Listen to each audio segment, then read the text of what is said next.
your loving brother and future sister-in-law yakho, they wrote in. But guys, we want to change this guy's life. Kodwa khange sivane ke ngokale. This is simple. Umgcine nini ubhuti wakho? Andikhumbuli.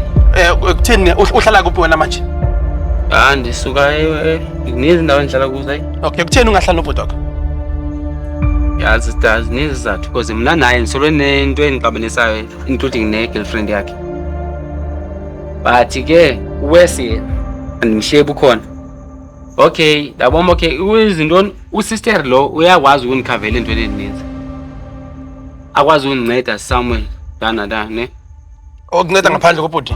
Yeah, kumele yabo because yamazi uzoba khava sometimes afuna undiqavula ngoba ufit. Really? Yeah. Mari intoni futhi enye ekuhluphayo engixabanisayo wena naye?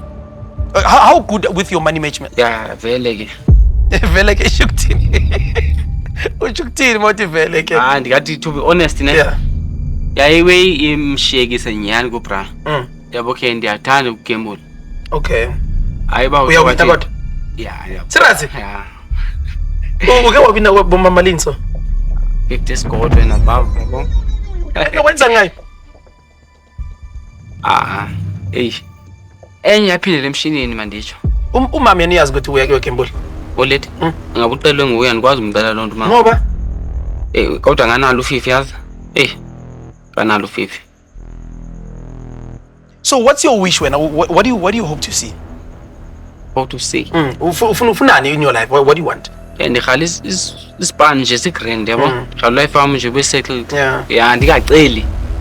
Ndingaxhomeki emntwini ndihlala in one place yabo ndikeni bendimi nje amaxesha amaninzi ne. Hayi brother yami ne. Ndiyakwazi ukuthi banengxaki. Ndibalekele kuye. Ezinye ngoba ke nengxaki akekho umuntu ozondinceda ngaphandle kwakhe ne. Yeah. But andithi mabe nguye yedwa ozond understand. Vele nami andim understand. Ndiyazama umeet halfway.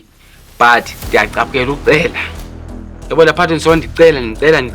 Hayi nami yangikinya. Hayi nami ndingumuntu ne andiyithandi lanto. Ne-age yami andivumeli. So mara igambling yakusebenzela because awucele phela phaya so uyayise nje imali yakho. Akunoba uthwani bami inkunzi. At least. Uzawuboshwa mjani? Ndiyoboshwa inkunzi. Ngoba kuthiwa ndiyagembula. Mara ikusebenzeli yabona msini. Instead ihlukenisa noma wakho, ihlukenisa nobhuti wakho and all your other things. Mhlambi ke ugovernment okaniphendula ke le. Because udala nda apply ezindaweni. Andazi namba manthini. And izinto ezininzi andikwazi uthetha naye, ndithethe ne-girlfriend yakhe. Andikwazi uthetha naye. Imali yoba ndiyozama phaa khona uthi South Deep emine. Khona ubhuti ndidibene naye apha town. Usebenza South Deep. Wathi ikhona indlela yoba kufumane umsebenzi. Ndanceda kumuntu wakho ngemali. And ngoba ngathi naye ndiyamshaya. Nami ndashaywa ndaqoma. Leni bengicabukelela uba ndobe ndi-experiment uthiwa so ndikombe oko. Hayi ke. Kwakuyimalini? Bebafuna malini phaya? Babethe 10 bona. Kana nayo imali ayikho.